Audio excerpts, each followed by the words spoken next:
নমস্কার, এনবিপি Unani and Ayurveda research সেন্টারের বিশেষ লাইভ ফোন অনুষ্ঠানের সকল দর্শক বন্ধুদের অনেক অনেক স্বাগত। আবার আমরা লাইভ অনুষ্ঠানে চলে এসেছি।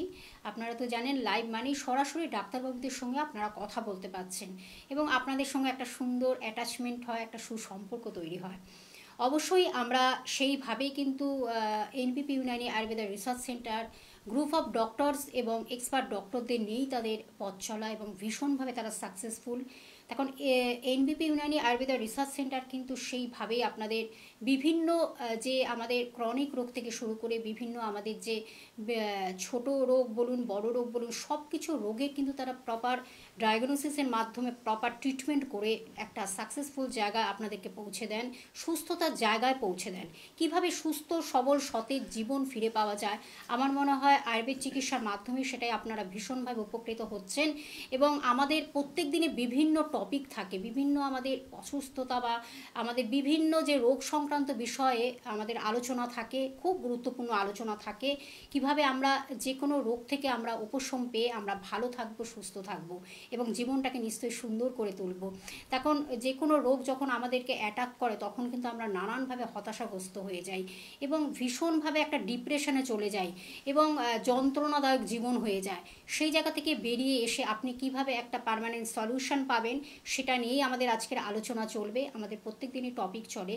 আজকের কিন্তু আলোচনা আমরা রেখেছি অস্টিও আর্থারাইটিস, আরেকটি যন্ত্রণাদায়ক রোগ, এবং এই আর্থারাইটিস থেকে, এই রোগটি থেকে আপনি কিভাবে মুক্তি পাবেন, এই রোগটি থেকে আপনি কিভাবে কিওর হবেন, কিভাবে সুস্থতার জীবন ফিরে পাবেন, অবশ্যই সেই নিয়ে আমাদের আজকের আলোচনা চলবে। আমাদের সঙ্গে স্টুডিওতে উপস্থিত হয়েছেন এনবিপি ইউনানি আয়ুর্বেদা রিসার্চ সেন্টারের বিশিষ্ট আয়ুর্বেদ চিকিৎসক ডক্টর এস ঘোষাল, CMA। অবশ্যই তাকে যখন আজকে আমরা সঙ্গে পেয়েছি আমাদের এই আলোচনা চলবে। আর আপনারা অবশ্যই লাইভ অনুষ্ঠান সরাসরি ডাক্তারবাবুর সঙ্গে কথা বলুন এবং আপনাদের যা সমস্যা আছে রোগ সংক্রান্ত, শরীর স্বাস্থ্য সম্পর্কিত এবং মানসিকভাবেও যদি কোনোভাবে বিধ্বস্ত হয়ে থাকেন আপনারা ফোন করুন, সরাসরি কথা বলুন। আমি সরাসরি চলে যাব। আমাদের সঙ্গে স্টুডিওতে উপস্থিত হয়েছেন ডক্টর এস ঘোষাল। স্যার, স্বাগত অনুষ্ঠানে। নমস্কার। আমি প্রথমেই ইন্ট্রোতে বললাম যে আমরা একটা এই যে আর্থারাইটিস যে রোগ বা বাতের ব্যথা যে কোনো, বা আর্থারাইটিস থেকে 80 রকমের যে আর্থারাইটিস আছে আমরা জানি সেটা। আমরা আজকের একটি বিষয় রেখেছি, সেটা হলো অস্টিও আর্থারাইটিস। এই রোগটি আমরা কিভাবে বুঝবো, আগে থেকে সিমটমগুলো আমরা জানবো অবশ্যই, এবং কিভাবে তার থেকে আমরা মুক্তি পাবো, আমরা সেই নিয়ে আজকে আলোচনা রাখছি স্যার। একদমই, কারণ আর্থারাইটিস নিয়ে আজকে আলোচনা করার একটাই মূল কারণ এই সময় দেখা যাচ্ছে কি ইয়াং জেনারেশনের মধ্যেও কি এই যন্ত্রণা বা ব্যথার সমস্যা আসছে। আগে আমরা জানতাম একটা সময়ের পরে কি মা ঠাকুমার 40-50 বছর বয়স বা যাদের 60 বছর বয়স, সেই সময় গিয়ে দেখা যেত কি ব্যথা যন্ত্রণাটা বাড়ছে বা ব্যথা যন্ত্রণার সমস্যা হচ্ছে, হাঁটাচলা করতে অসুবিধা হচ্ছে।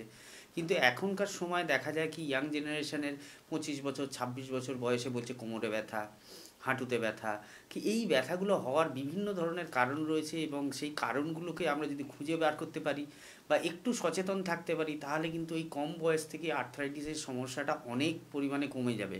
কারণ এই সমস্যাটা যে ডিজেনারেশন হোক বা আপনার অস্টিও আর্থারাইটিক চেঞ্জ হোক বা অস্টিওফাইটিক চেঞ্জ হোক বা ইন্ট্রাভার্টিব্রাল ডিস্ক প্রোল্যাপস হোক, এই যে রোগগুলো, এই যে ভার্টিব্রাল রোগ বা ফ্রোজেন শোল্ডার, হাত তুলতে আরও অনেকের অসুবিধে হয়, পায়ের গোড়ালিতে ব্যথা হয়, ক্যালকেনিয়াল স্পার, এইগুলো কিন্তু কিছু সাবধানতা অবলম্বন করে যদি আমরা লাইফস্টাইলটা মেনটেন করতে পারি তাহলে কিন্তু এগুলোকে আমরা অনেকটাই সারিয়ে তুলতে পারবো। আপনি ফোনটা নিন, আমি অবশ্যই আমরা এই নিয়ে আলোচনা করব। খুব গুরুত্বপূর্ণ একটা আলোচনা নিয়ে আমরা আজকে এগোচ্ছি। একজন বন্ধু রয়েছে। নমস্কার, কে আছেন সঙ্গে? নমস্কার, আমি শুভ্রা মুখার্জি বলছি। শুভ্রাদি, বলুন কি সমস্যা? আমি সাথে একটু কথা বলবো। আমার প্রবলেম হচ্ছে ওই সেই হাত, বাপা আর আঙ্গুলগুলো ভীষণ ব্যথা। আচ্ছা, বয়স কত এখন? বয়স 62। ফোলা ভাব কিছু থাকে? না, ফোলা নেই। জ্বর ভাব? জ্বর, এই যে আগে একটা ভাইরাল ফিভার বেরিয়েছিল না, তখন জ্বর হয়েছিল। তখন তো সারা শরীর 1 মাস ধরে ব্যথা, অ্যালোপ্যাথিকে কমাতে হয়েছে। বলছিল কি চিকুনগুনিয়া নাকি গুনিয়া, ঘোড়ার ডিম। যাই হোক, ওই ওষুধকে কমেছে, কিন্তু এখন দেখছি আবার সেটা হচ্ছে। বেশি হয় রাতের দিকে আর সকালবেলা, এই যে মানে আঙ্গুলগুলো নাড়তে পারি না, মেন করে মিডল ফিঙ্গার, রিং ফিঙ্গার, এই দুটো। আচ্ছা, যত দিন হ্যাঁ, যেতে থাকে, বেলা বাড়তে হ্যাঁ, থাকে, এই ব্যথা যন্ত্রণা কি কমতে থাকে আপনার? হ্যাঁ, তখন কমে, মানে ধরুন উঠলাম, মুভমেন্ট করলাম, কিন্তু একটা এই আঙ্গুলের ব্যথাটা কন্টিনিউ আছে। যেন আমি কথা বলছি আপনার সাথে, হুম। এই রিং ফিঙ্গার এবং মিডল ফিঙ্গারটা প্রচন্ড মট শব্দ। আচ্ছা, ডাক্তারবাবু তো নিশ্চয়ই দেখিয়েছেন, বিভিন্ন ধরনের রিপোর্টও হয়েছে, তো অন্য কোনো সমস্যা বা অন্য কোনো ধরনের প্রবলেম কিছু বলেছিলেন? না, আমার ডাক্তার তখন দেখেছি কোনো রিপোর্ট আনি। এই মুহূর্তে আমি সুগারের পেশেন্ট, সুগার আছে আমার। সুগারের মেডিসিন খান তো? হ্যাঁ, সুগারের মেডিসিন খাই। আচ্ছা, আপনার ব্যথা যন্ত্রণার ট্রিটমেন্ট রয়েছে, আমি টিভিতে বলছি, এবার আপনি শুনতে থাকুন। হ্যাঁ, আচ্ছা। শুনুন, হ্যাঁ। আপনি শুনুন। হুম। যে প্রবলেমটা উনি বললেন, কি ছোট আঙুলগুলোয় ব্যথা হচ্ছে বা আঙুলে ব্যথা। রিস্টগুলোয় ব্যথা হচ্ছে বা পায়ের দিকেও মাঝে মাঝে ব্যথা হচ্ছে, তো এইটা অনেকগুলো কারণে আপনার হতে পারে, বুঝতে পারলেন? তো প্রথম কারণ যদি আমি দেখি, আমরা মাঝে মাঝে আলোচনা করি রিউমাটয়েড আর্থারাইটিস নিয়ে, যেটাকে আমরা আমবাত বলি। কি রিউমাটয়েড আর্থারাইটিস হলে আমাদের যে স্মল জয়েন্টগুলো রয়েছে সেগুলো এফেক্টেড হয়, মানে হাতের আঙুল হলো, পায়ের আঙুল হলো, কনুই হলো, কবজি হলো, এইগুলোয় ব্যথা হয়। এছাড়া কি, আমার যদি পলি আর্থালজিয়া থাকে, আপনি যেটা বলছেন 1 মাস ধরে আমার ব্যথা রয়েছে, পলি আর্থালজিয়া বা পলি আর্থারাইটিস বলা হয় এটাকে, যদি আমার সারা শরীরে ব্যথা যন্ত্রণা থাকে, সেক্ষেত্রে আমার কিছু রিপোর্ট করার দরকার রয়েছে।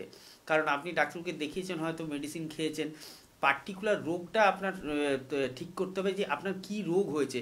রোগটাকে যদি আমরা ঠিকঠাকভাবে অ্যাড্রেস করতে পারি বা যাচাই করে নিতে পারি, তাহলে কি হবে, আপনার রোগটাকে কিন্তু আপনি সারাতে পারবেন। আপনি এই ব্যথা হচ্ছে, হয়তো এখন ব্যথার ওষুধ খেয়ে নিচ্ছেন, ব্যথাটা কমে যাচ্ছে, কিন্তু আলটিমেট কি হচ্ছে, রোগটা আপনার শরীরে কিন্তু রয়ে যাচ্ছে। তো এর জন্য কিছু রিপোর্ট দরকার রয়েছে।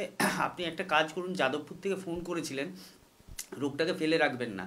আর পেন কিলার, স্টেরয়েড তো আমরা সবসময় প্রত্যেকটা আয়ুর্বেদিক ডাক্তারই বা এখন মানুষ অনেক সচেতন হয়েছে কি পেন কিলার স্টেরয়েড থেকে দূরে থাকতে হবে। পেন কিলার স্টেরয়েড হ্যাঁ ইউজ করবেন, সেটা আলটিমেট টাইমে গিয়ে অ্যাকিউট স্টেজে, যখন আর কিছু করার জায়গা নেই।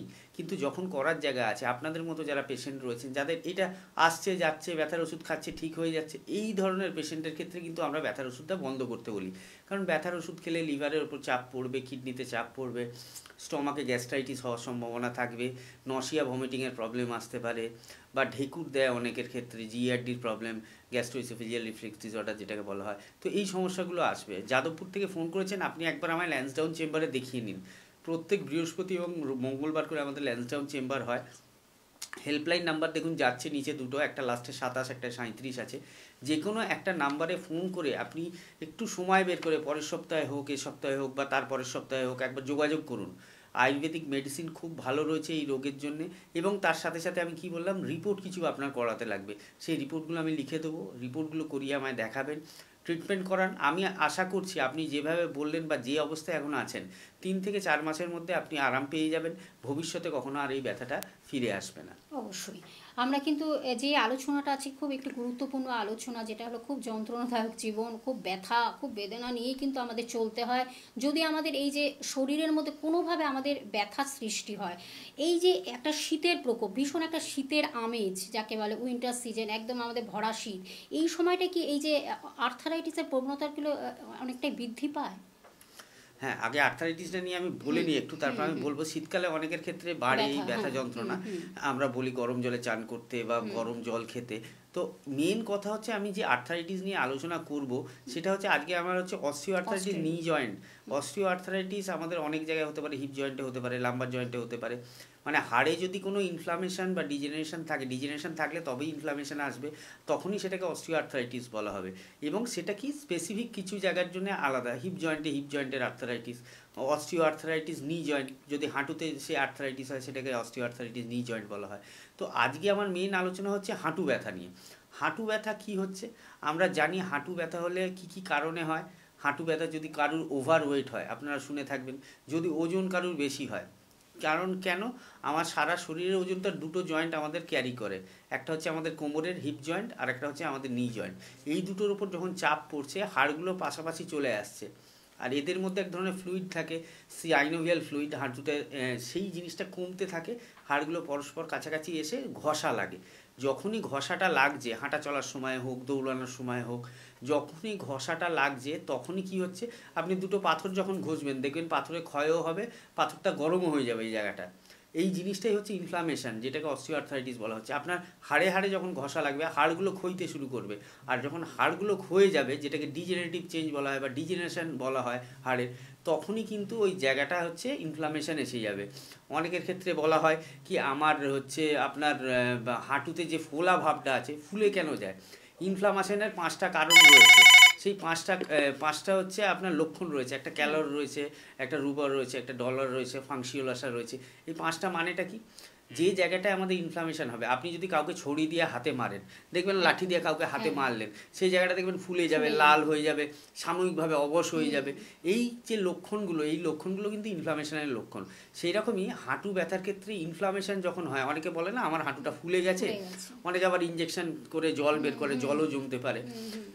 জল যাদের হাঁটুতে জমেছে তারা জল একদম হাঁটু থেকে বের করবেন না, এর জন্য কিন্তু স্পেসিফিক মেডিসিন রয়েছে। আর বারবার বলছি, হাঁটু ব্যথা, হাঁটতে পারছেন না, ট্রামে বাসে উঠতে পারছেন না, দৌড়াতে পারছেন না, বা দেওয়াল ধরে হাঁটছেন বাড়ির মধ্যে, সিঁড়ি নামা ওঠা করতে পারছেন না, এর ট্রিটমেন্ট আছে। নি জয়েন্ট রিপ্লেসমেন্ট করে কিন্তু আলটিমেট আপনি ভালো থাকতে পারবেন না। আপনি আয়ুর্বেদের হাত ধরুন, কারণ নি জয়েন্ট রিপ্লেসমেন্টের পরও কিন্তু রাস্তায় যে রাস্তা আসবে 2 বছর 5 বছর পরে ডাক্তাররা আবার বলবেন কি আবার রিপ্লেস করতে হবে, নইলে আপনার ব্যথা যন্ত্রণার জন্য আবার আয়ুর্বেদের হাত ধরতে হবে। তো তার আগে আপনারা আসুন, যখন জিনিসটা চালু হচ্ছে, বারবার আমরা বলি জিনিসটাকে জটিল করে ফেলবেন না। আপনি রাজ্যে দেখাচ্ছেন, রাজ্যের বাইরে দৌড়ে যাচ্ছেন, এমআরআই হচ্ছে, সিটি স্ক্যান হচ্ছে, আলটিমেট আপনার কিছু হচ্ছে না, ওষুধ খাচ্ছেন আপনি সারার জন্য, ভালো হওয়ার জন্য, কিন্তু কী হচ্ছে আস্তে আস্তে দেখছেন জিনিসটা ডিটোরিয়েট করছে, ভালোর দিকে যাচ্ছে না। ভালো যদি আপনাকে হতে হয় যে কোনো ব্যথার থেকে, আপনার কিন্তু আয়ুর্বেদ ছাড়া অন্য কিছু চয়েস থাকার কথা নয়, কারণ আয়ুর্বেদই পারে উইদাউট পেনকিলার স্টেরয়েড কিন্তু ব্যথাকে ভালো করতে। একদম। একজন বন্ধু রয়েছেন, নমস্কার, কে আছেন সঙ্গে? হ্যালো, হ্যাঁ বলুন বলুন। হ্যাঁ নমস্কার, মেদিনীপুর থেকে বলছি, বালিচক থেকে। হ্যাঁ বলুন, টালিগঞ্জ থেকে বলছেন, বলুন কি সমস্যা? হ্যাঁ বলছি, আমি মেদিনীপুরের বালিচক থেকে বলছিলাম। মেদিনীপুর, আচ্ছা আচ্ছা, বলুন কি সমস্যাটা বলুন। সমস্যাটা বলতে আমার কিছুদিন আগে আর কি গাড়ি করে যাচ্ছিলাম, তো একটা গাড্ডা ছিল, ওপরে একটা ফ্যাকচার মতো লেগে গিয়েছিল। তারপর থেকেই আমার মাঝে মধ্যেই কোমরে আর কি পেইন হয় আর কি। আচ্ছা, আমি আপনার সমস্যাটা বুঝতে পেরেছি, আপনার ফোনে একটু প্রবলেম হচ্ছে, পারলে আরেকবার ফোন করবেন, তবু আমি আপনার সমস্যাটা নিয়ে বলে দিচ্ছি, ঠিক আছে? আপনি শুনতে থাকুন, আপনি শুনতে থাকুন, অবশ্যই মেন ডাক্তারবাবু ব্যাপারটা কি বলছেন। হচ্ছে, উনি গাড়িতে যাচ্ছিলেন, কোমরে, হ্যাঁ কোমরে খ্যাঁচকা চোট লেগে লেগেছে, গেছে। হুম। এইটা কি হয়, আমাদের ভারী ওজন তোলা, হট করে ভারী ব্যাগ তুলতে গেলাম, বা পিঠে যারা বস্তা নিয়ে কাজ করে, বা ভারী ওজন যাদের তুলতে হয়। আজকে একটা পেশেন্ট দেখলাম বাল্টিগিরিতে এসেছিলেন, ওনাকে লোহার নাট বোল্ট তৈরি হয়, নাট বোল্টগুলো বস্তার মধ্যে ভরে ওনাকে কাঁধে করে নিয়ে যেতে হয়, তার ওজন 50-60 কেজি হয়। তো এই ধরনের পেশেন্ট, বা গাড়িতে যাচ্ছেন, হট করে জার্কিং হলো, বাম্পার বুঝতে পারলো না, বা গচ্চা আছে বুঝতে পারলো না, যে জায়গাটা রাস্তা খারাপ, সে টোটো হোক, বাইক হোক, বা আপনার 4 চাকাই হোক, হট করে ঝাঁকুনিতে কি হয়, আমাদের কোমরের যে ভার্টিব্রাগুলো আছে প্রেসারাইজ হয়ে যায়, একটা ঝটকা লেগে যায়। প্রেসারাইজ হওয়া মানে কি, ওই আমাদের যেরকম হাঁটুতে সাইনোভিয়াল ফ্লুইড আছে, কোমরের ভার্টিব্রার মধ্যে কি রয়েছে, ভার্টিব্রাল হচ্ছে একটা প্যাড থাকে, মানে নরম অংশ থাকে, ভার্টিব্রাল ডিস্ক যেটাকে বলা হয়। সেই ডিস্কটা ওই যখন চাপ পড়লো, হট করে ডিস্কটা বাইরের দিকে ঠেলে বেরিয়ে এলো, এবং একটা নার্ভের ওপর কম্প্রেশন হলো। এই যে খ্যাঁচকা লাগা ব্যথা বা আঘাত, পড়ে গেছিলেন পূর্বে, কখনো পড়ে গেছিলেন, পা হড়কে পড়ে যেতে পারেন, বা কোনো বাস থেকে ওঠার সময় পড়ে যেতে, ট্রেন থেকে ওঠার সময় পড়ে যেতে পারেন, পড়া বা ধাক্কা লাগা বা চোট লেগে যাওয়া হট করে, সেইগুলো থেকেই ভবিষ্যতে কিন্তু লাম্বার স্পন্ডলাইটিস বা লাম্বার ডিজেনারেশন বা intravertebral disc prolapse, spinal canal stenosis, বা নার্ভগুলো হচ্ছে আপনার রুট ক্যানাল স্টেনোসিস যেটাকে বলা হয়, নার্ভগুলো কম্প্রেসড হয়ে যায়, যার ফলে কোমরের ব্যথাটা না ধীরে ধীরে দেখবেন বাড়বে। আপনার এখন হয়তো সেই গ্যাপিংটা কম আছে, মানে আজকে হয়তো হচ্ছে, আপনি ব্যথার ওষুধ খাচ্ছেন, আপনার ব্যথাটা ঠিক হয়ে যাচ্ছে কোমরের, আবার 1 সপ্তাহ পরে হচ্ছে, এটা না একটা সময় গিয়ে আপনার দেখবেন রেগুলার আপনার ব্যথাটা আপনাকে ভোগাচ্ছে। তো এই থেকে এর পার্মানেন্ট সলিউশন আপনাকে করতে হবে।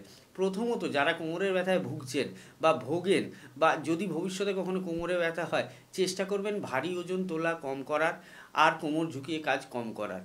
বাড়ির কাজ অনেককেই করতে হয়, বাড়ির মহিলাদের কাজ করতে হয়, বা যারা পুরুষ মানুষ রয়েছেন বাইরে কাজ করতে যান, তাদের হয়তো অনেক সময় কাজ করতেই হয়, কিন্তু সেটা সচেতনতার সাথে করতে হবে। কি হ্যাঁ আমি ভারী ওজন তুলবো, আমরা কি বলি 10 কেজি যদি ওজন হয় টোটাল, আমি একবারে নেবো না, আমি 2.5 কেজি করে 4 বার যাবো, আমার হয়তো কাজটা বাড়লো কিন্তু ওজনটা আপনার কম তোলা হলো। কোমর ঝুঁকিয়ে কাজ চেষ্টা করবেন, আস্তে আস্তে ঝুঁকার, হট করে ঝুঁকে যাবেন না। হয়তো পেনটা পড়ে গেছে বা কোমর ঝুঁকে ঝাঁটা দিতে হয় বা কিছু করতে হয়, আস্তে আস্তে নর্মালি আস্তে আস্তে করবেন, ঝটাস ঝটাস করে করবেন, তাহলে এই ব্যথাটা আস্তে আস্তে বাড়বে। আর তার সাথে আপনাকে বলবো, মিদনাপুর থেকে ফোন করেছিলেন, আমাদের পূর্ব এবং পশ্চিম মিদনাপুর মিলে আমাদের 3-4 জায়গায় চেম্বার রয়েছে। খড়গপুরে রয়েছে, হেড়িয়ায় রয়েছে, হলদিয়ায় রয়েছে।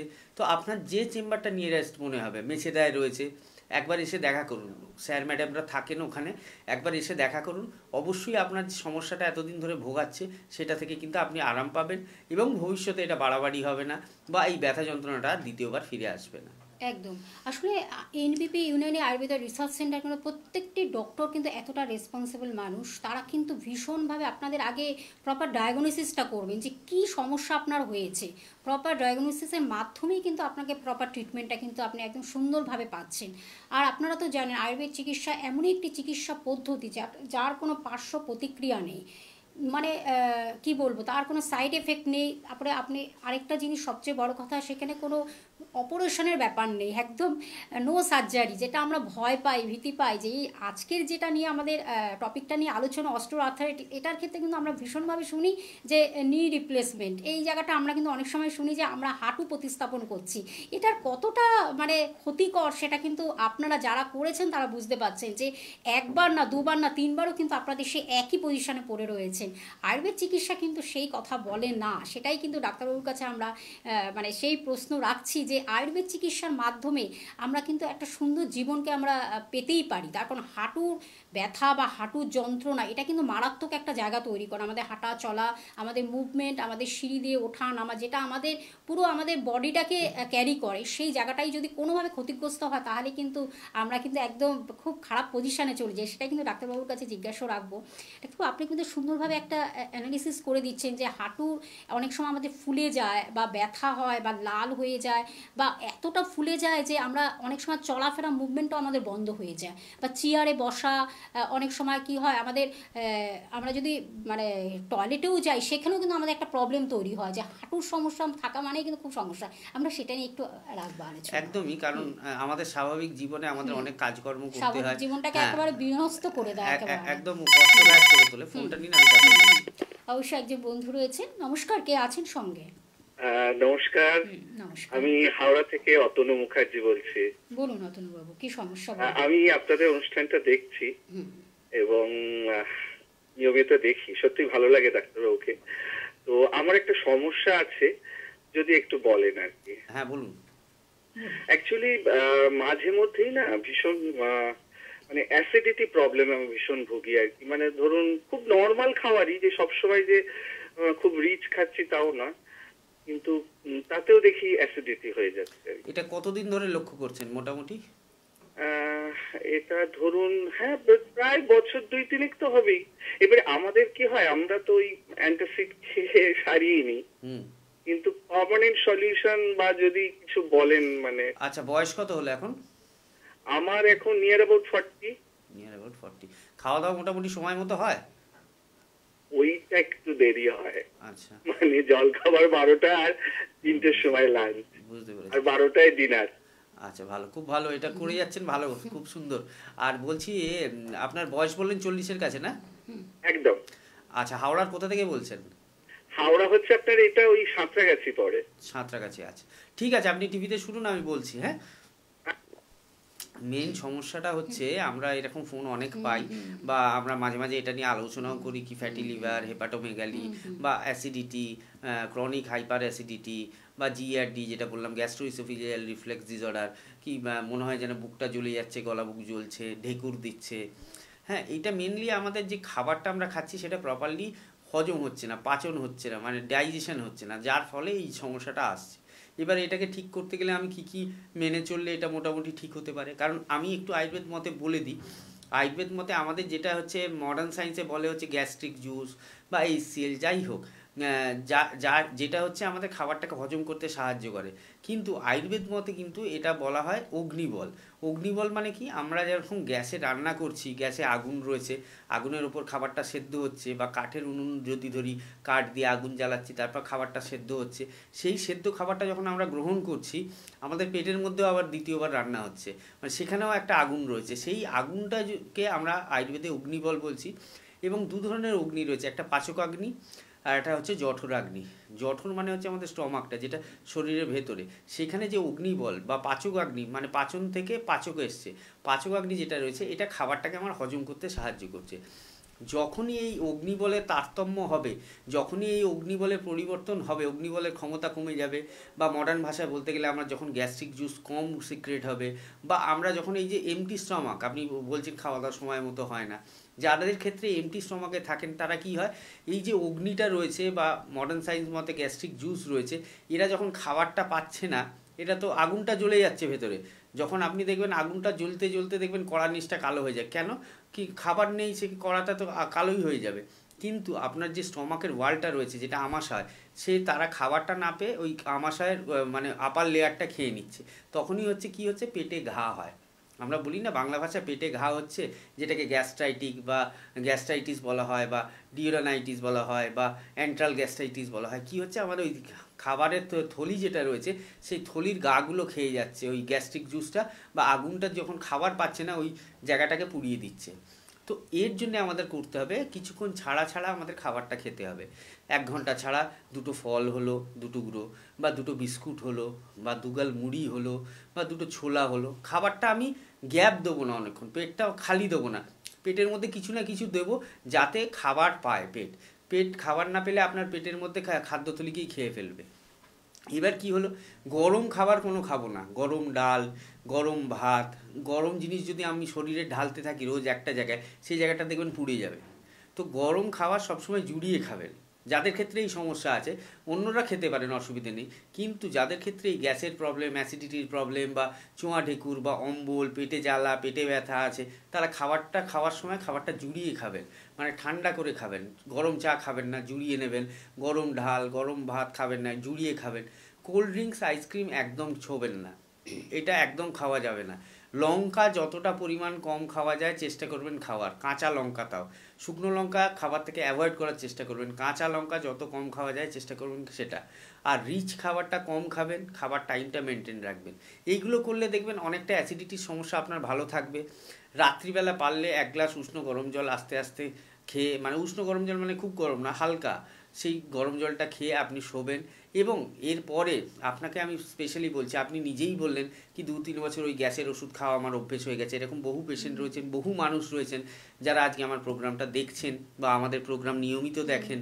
তো তাদের ক্ষেত্রে আমি একটাই কথা বলবো, আপনারা একটু দেখিয়ে নিন, কারণ এই দীর্ঘ যে টাইমটা চলে যাচ্ছে, 2 বছর, 3 বছর, 5 বছর, এত দূর যেতে দেবেন না। তার আগেই একবার দেখিয়ে নিন, কনসাল্ট করে নিন। ঠিক আছে, 2 দিন ওষুধ খেলাম, আমি 2 মাস 3 মাস খেলাম, কিন্তু সেটা পার্মানেন্ট সলিউশন করে দিই। এটা আমি 1 বছর, 2 বছর, 5 বছর ধরে কেন খাবো, সেই রোগটাকে কেন বাড়তে দেবো আমি? তার আগে যে জায়গাটা আপনার নিয়ারেস্ট হবে, আপনার ক্ষেত্রে হাওড়া সাঁতরাগাছি, যেমন আমাদের বাল্টিগিরিতে দাসনগরে চেম্বার রয়েছে, আপনি হাওড়া কাজীপাড়ার কাছে আমাদের শিবপুরে চেম্বার পেয়ে যাবেন। তো আপনার ক্ষেত্রে এটা, কিন্তু যারা এই প্রোগ্রামে ফোন পাচ্ছেন না বা ভাবছেন এইটা সমস্যায় ভুগছি, তাহলে ডাক্তার বলছে এটা কি পারবেন, হ্যাঁ করিয়ে নিন। কারণ আমাদের প্রত্যেকটা জেলায় চেম্বার রয়েছে, আমরা চেষ্টা করছি আমাদের চেম্বার আরও বাড়ানোর, কারণ বহু মানুষের রিকোয়েস্ট, কারণ বহু মানুষ ভালো হচ্ছেন আমাদের কাছে এসে। সেটা ব্যথা হতে পারে, সেটা অ্যাসিডিটির প্রবলেম হতে পারে, সেটা পায়খানার সমস্যা, ফাইলস ফিসার ফিস্চুলা হতে পারে, সেটা অ্যাঙ্কাইলোজিং স্পন্ডলাইটিস, অস্টিও আর্থ্রাইটিস, নি জয়েন্ট হতে পারে, কোমরে ব্যথা, ঘাড়ে ব্যথা, চোখের সমস্যা হতে পারে, স্কিনের প্রবলেম হতে পারে, সোরিয়াসিস বা ভিটিলিগোর মতো। তো তারা আসুন, সময়টা নষ্ট করবেন না, তাহলে যখন প্রথম সময় আসবেন তাহলে ট্রিটমেন্টটা করতে সুবিধা হবে এবং আপনারাও তাড়াতাড়ি সুস্থ হয়ে উঠবেন। একদম। আরেকজন বন্ধু রয়েছেন, নমস্কার, কে আছেন সঙ্গে? নমস্কার। নমস্কার, বলুন মেয়েরও জানবো কি সমস্যা, কার বিষয়, কার সমস্যা? মেয়ের বিষয়। আচ্ছা, বলুন বলুন যেটা বলবো আপনার রং নাম্বার। আচ্ছা, আমরা যে আলোচনায় ছিলাম হ্যাঁ, ব্যথার সমস্যা, ব্যথার সমস্যা। হ্যাঁ, আমি তার আগে অবশ্যই ডাক্তারবাবু আমি একটু জানিয়ে দিচ্ছি যে কোথায় কোথায় এনবিপি ইউনানি আয়ুর্বেদা রিসার্চ সেন্টারের অবশ্যই গ্রুপ অফ ডক্টরস এবং এক্সপার্ট ডক্টরদের আপনারা কোথায় কোথায় পেয়ে যাচ্ছেন আমি একটু জানিয়ে দিচ্ছি। হেরিয়াতে পাচ্ছেন, অবশ্যই মেচেদাতে পাচ্ছেন, এবং বর্ধমানে কিন্তু বন্ধুরা 18 তারিখ পেয়ে যাচ্ছেন বর্ধমানে ডক্টর এন ভট্টাচার্যকে পেয়ে যাচ্ছেন, মালদহে পেয়ে যাচ্ছেন ডক্টর এস ঘোষালকে পাচ্ছেন, হলদিয়াতে পেয়ে যাচ্ছেন ডক্টর এ হালদার এবং বন্ধুরা পাচ্ছেন গঙ্গাসাগরে পেয়ে যাচ্ছেন ডক্টর বি শর্মাকে পাচ্ছেন, এনবিপি ইউনানি আয়ুর্বেদা রিসার্চ সেন্টারের ডিরেক্টরকে পেয়ে যাচ্ছেন। ওপেনিং ডেটটা আমি অবশ্যই মেনশন করে দেবো। বাঁকুড়াতে পেয়ে যাচ্ছেন ডক্টর এন ভট্টাচার্যকে পাচ্ছেন এবং আরামবাগে পেয়ে যাচ্ছেন ডক্টর এ হালদারকে পেয়ে যাচ্ছেন এবং নিউ কোচবিহারে পেয়ে যাচ্ছেন ডক্টর এস ঘোষালকে পাচ্ছেন আমাদের আজকের যিনি গেস্ট ডক্টর, এবং বোলপুরে পেয়ে যাচ্ছেন ডক্টর এস ভাদুরীকে পেয়ে যাচ্ছেন। এছাড়া দুর্গাপুরে বন্ধুরা পাচ্ছেন ডক্টর এন ভট্টাচার্যকে পাচ্ছেন, শ্যামপুরে পেয়ে যাচ্ছেন ডক্টর বি শর্মাকে পাচ্ছেন এবং আমি সেটাও অ্যানাউন্সমেন্ট করে দেবো, ডেটটা মেনশন করে দেবো অবশ্যই। খড়গপুরে বন্ধুরা পাচ্ছেন ডক্টর এন ভট্টাচার্যকে পেয়ে যাচ্ছেন, শিলিগুড়িতে বন্ধুরা পাচ্ছেন ডক্টর এস ঘোষালকে পেয়ে যাচ্ছেন, বহরমপুরে পেয়ে যাচ্ছেন ডক্টর এ হালদারকে পেয়ে যাচ্ছেন, ক্যানিংয়েও পেয়ে যাচ্ছেন ডক্টর বি শর্মাকে পাচ্ছেন, সেটাও আমি অ্যানাউন্সমেন্ট করে দেবো অবশ্যই, ডেটটা মেনশন করে দেবো। জামশেদপুরে পেয়ে যাচ্ছেন ডক্টর এন ভট্টাচার্যকে পেয়ে যাচ্ছেন। এছাড়া কৃষ্ণনগরে পেয়ে যাচ্ছেন ডক্টর এ হালদারকে পাচ্ছেন, গৌহাটিতে পেয়ে যাচ্ছেন ডক্টর এস ঘোষালকে পাচ্ছেন, ডিব্রুগড়ে পেয়ে যাচ্ছেন ডক্টর এস ঘোষালকে পেয়ে যাচ্ছেন, বনগাঁতে পেয়ে যাচ্ছেন ডক্টর এন ভট্টাচার্যকে পেয়ে যাচ্ছেন, আসানসোলে পেয়ে যাচ্ছেন ডক্টর বি শর্মাকে পাচ্ছেন, দিল্লিতে পেয়ে যাচ্ছেন ফেব্রুয়ারি মাসে, অবশ্য সেটাও আমরা অ্যানাউন্সমেন্ট করে দেবো, ডেটটা মেনশন করে দেবো, সেখানে কিন্তু ডক্টর বি শর্মা উপস্থিত থাকছেন। এছাড়া রায়গঞ্জে পেয়ে যাচ্ছেন ডক্টর এস ঘোষালকে পেয়ে যাচ্ছেন, গঙ্গারামপুরে পেয়ে যাচ্ছেন ডক্টর এস ঘোষালকে পেয়ে যাচ্ছেন। এই জায়গাগুলো আপনাদের মেনশন করে দিলাম। আরও যে দুটি জায়গা রয়েছে সেই দুটি জায়গা আমি একটু বলে দিচ্ছি। অবশ্যই আপনারা পেয়ে যাচ্ছেন আগরতলাতে পেয়ে যাচ্ছেন ডক্টর বি শর্মাকে পাচ্ছেন এবং শিলচরও বন্ধুরা পাচ্ছেন ডক্টর এন ভট্টাচার্যকে পেয়ে যাচ্ছেন। এই জায়গাগুলো শিডিউলটা আপনাদের জানিয়ে দিলাম। এবং এছাড়া আপনারা তো জানেন যে আমাদের এনবিপি ইউনানি আয়ুর্বেদা রিসার্চ সেন্টারের হেড অফিস কিন্তু মধ্যমগ্রামে অবস্থিত, সেখানে বিভিন্ন ডক্টরদের কিন্তু পেয়ে যাচ্ছেনই, প্রতিদিনই পেয়ে যাচ্ছেন। এছাড়া কিন্তু আপনারা শোভাবাজারটা শিফট করে হাতিবাগানে হয়েছে, এটা আপনারা সকলেই জানেন, তবু আরেকবার আমি একটু জানিয়ে দিলাম, হাতিবাগানে শিফট হয়েছে। এছাড়া দক্ষিণ কলকাতার ল্যান্সডাউনে পাচ্ছেন এবং বেলুড়ে পেয়ে যাচ্ছেন। এছাড়া কিন্তু হাওড়া শিবপুর বাল্টিগুড়িতে পাচ্ছেন এবং খিদিরপুরে পেয়ে যাচ্ছেন এবং দক্ষিণ 24 পরগনার আমতলাতে বন্ধুরা পাচ্ছেন, সেখানে কিন্তু ডক্টর বি শর্মাকে পাচ্ছেন প্রত্যেক বৃহস্পতিবার দক্ষিণ 24 পরগনার আমতলাতে পাচ্ছেন। আর আমি যেটা হলো আমাদের ওপেনিং ডেটগুলো সেগুলো আমি একটু মেনশন করে দিচ্ছি। 12 তারিখে যেটা শ্যামপুরে ছিল সেটাই কিন্তু শিফট করে আরেক দিন পেয়েছে, অবশ্যই সেটা কিন্তু 25 তারিখে আপনারা কিন্তু পেয়ে যাচ্ছেন, সেখানে কিন্তু ডক্টর বি শর্মা থাকছেন। এটা কিন্তু ভীষণ সাকসেসফুল, আপনাদের বারবার করে বলা যে ভীষণভাবে সেদিন দিনটা কিন্তু খুবই সাকসেসফুল হয়েছে। 12 তারিখ সেটাই কিন্তু আরেকটি ডেট নেওয়া হয়েছে, সেটা কিন্তু 25 তারিখে অবশ্যই শ্যামপুরে ডক্টর বি শর্মাকে পাচ্ছেন এবং 19 তারিখে গঙ্গাসাগরে পাচ্ছেন ডক্টর বি শর্মাকেও সেদিন পাচ্ছেন আপনারা অবশ্যই, এবং 26/1/25 সেটাও কিন্তু ক্যানিংয়ে পাচ্ছেন, সেই দিনও কিন্তু ডক্টর বি শর্মা উপস্থিত থাকছেন। এছাড়া আপনারা জানেন যে এনবিপি কিন্তু আরও প্রশস্ত হয়েছে, পুরুলিয়া, ঝাড়গ্রাম এবং ধানবাদ, এই জায়গাগুলো আপনাদের মেনশন করে দিলাম। এবং ফোন নাম্বারটি আরেকবার আমি বলে দিচ্ছি, হেল্পিং নাম্বার বলে টিভি স্ক্রিনে আপনারা যেটা দেখতে পাচ্ছেন 9830235527 একটি নাম্বার এবং আরেকটি নাম্বার 9830235537। এই দুটি নাম্বার হলো আপনারা ডিটেলসটা জেনে যাচ্ছেন, কোথায় কখন ডাক্তারবাবুরা বসছেন, অবশ্যই কোন চেম্বারে আছেন, কত দূর আপনাদের বাড়ি থেকে, কতটা কম না বেশি, কত দূরত্ব, সেটাও ডিটেলস জানার জন্য অবশ্যই কিন্তু আপনার হেল্পিং নাম্বারটাকে আপনাদের ফলো করতে হবে এবং অবশ্যই নোট করে রাখতে হবে। এছাড়াও কিন্তু আপনারা জানেন যদি কোথাও ট্রিটমেন্ট করে থাকেন, চিকিৎসা করে থাকেন, সেটাও কিন্তু আপনারা সেই টেস্ট রিপোর্টগুলো প্লিজ কিন্তু নিয়ে আসবেন। হ্যাঁ, একদম আমাদের আমরা অবশ্যই আমরা একটু আলোচনায় ফিরবো। আচ্ছা, একজন বন্ধু রয়েছে। নমস্কার, কে আছেন সঙ্গে? নমস্কার। হ্যাঁ, বলুন বলুন। আমি বলছিলাম রামরাজাতলা থেকে, হাওড়া রামরাজাতলা থেকে অঙ্কন বেরা। বলুন অঙ্কন বাবু, কি সমস্যা বলুন? আমার সমস্যা হচ্ছে সকালবেলায় মানে ঘুম থেকে যখন উঠি না, মানে পাটা ফেলতে পারি না, মানে ওই পায়ে ঠিক মানে উপরেরটা মানে প্রচুর পরিমাণে যন্ত্রণা করে, তারপর আস্তে আস্তে হাঁটি যখন, তারপরে আস্তে আস্তে ঠিক হয়ে যায়। এটা কতদিন ধরে হচ্ছে? এটা হয়ে গেল প্রায় 1 মাসের মতন হয়ে গেছে। দুটো পায়েতেই না একটা পায়ে? না, একটা পায়ে। আচ্ছা, পায়ের তলায় ব্যথা হচ্ছে না পায়ের উপরে হচ্ছে? না, পায়ের তলায় নয়, পায়ের উপরে, পেছনের দিক থেকে। পিছনের দিকে উপরে, ঠিক আছে। আর কখনো চোট আঘাত বা পা মচকে যাওয়া, লেগে যাওয়া কিছু আছে? না, পা মচকে গেছিল কিন্তু সেই জায়গায় মচকে ছিল না, যে জায়গায় ব্যথাটা। আচ্ছা, আর কোনো রিপোর্ট বা কিছু করিয়েছেন, এক্সরে টেক্সরে কিছু করিয়েছেন? না, আমি কিছু করাইনি, এই প্রথম আমি ফোন করলাম মানে আপনাদের। আচ্ছা, ঠিক আছে, আপনি একটু শুনুন টিভিতে, আমি বলে দিচ্ছি কি করলে ভালো হয়। শুনুন আপনি। ওনার ক্ষেত্রে যে সমস্যাটা হচ্ছে এটা অনেকের ক্ষেত্রেই হয়, কি গোড়ালির কাছে ব্যথা হয় বা গোড়ালির তলায় ব্যথা হয়। আপনাকে প্রথম কথা বলবো একটু নরম সোলের জুতো ব্যবহার করবেন, যেটা সোলটা একটু নরম পাওয়া যায়, জুতোর দোকানে কিনতে পাওয়া যায়। বলবেন কি ডাক্তারবাবু বলেছে পায়ের গোড়ালিতে ব্যথা হয়, তার জন্য আমার জুতো দরকার, ডক্টর শু বলা হয়। তো আর একটা কথা বলবো, একটা পায়ের এক্সরে করতে হবে, কারণ পায়ের গোড়ালির কাছে যে ব্যথাটা হয় এটা কিন্তু মেনলি অনেকগুলো কারণে হয়। একটা ইউরিক অ্যাসিড, যদি গাউটি আর্থারাইটিস থাকে সেক্ষেত্রে হতে পারে। ক্যালকেনিয়াল স্পার আমি বলছিলাম যে পায়ের তলায় যদি হাড় বাড়া থাকে, ওই গোড়ালির নিচের যে হাড়টা আছে ওটা বেড়ে যায় অনেক সময়, সে হাড় বাড়া থাকলে তখন ক্যালকেনিয়াল স্পার হলে এই সকালবেলা পা ফেলতে অসুবিধে, পায়ে ব্যথা, এগুলো হতে পারে।